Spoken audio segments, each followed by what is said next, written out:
For 2.5 million years, the Earth's climate has fluctuated, cycling from ice ages to warmer periods.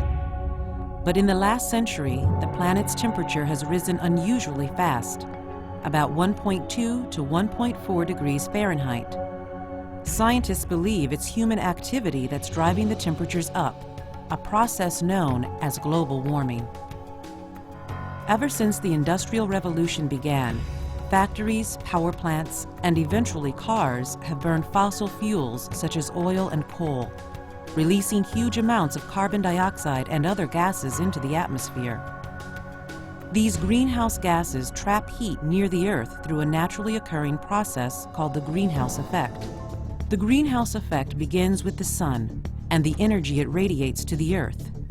The Earth and the atmosphere absorb some of this energy, while the rest is radiated back into space. Naturally occurring gases in the atmosphere trap some of this energy and reflect it back, warming the Earth. Scientists now believe that the greenhouse effect is being intensified by the extra greenhouse gases that humans have released. Evidence for global warming includes a recent string of very warm years. Scientists report that 1998 was the warmest year in measured history, with 2005 coming in second. Meanwhile, readings taken from ice cores show that the greenhouse gases carbon dioxide and methane have hit their highest levels in the past 420,000 years. Arctic sea ice is also shrinking. According to NASA studies, the extent of Arctic sea ice has declined about 10% in the last 30 years. As long as industrialized nations consume energy and developing countries increase their fossil fuel consumption, the concentration of greenhouse gases in the atmosphere will continue to rise. Researchers predict that temperatures will increase about 2 to 10 degrees Fahrenheit by the end of the century. What's less certain is what rising temperatures mean for the planet. Some climate models predict subtle changes. Others forecast rising sea levels which could flood coastal areas around the world.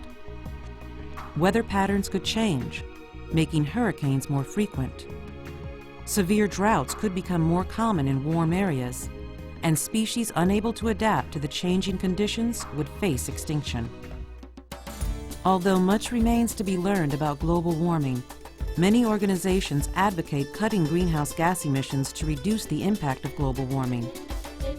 Consumers can help by saving energy around the house, switching to compact fluorescent light bulbs, and driving fewer miles in the car each week.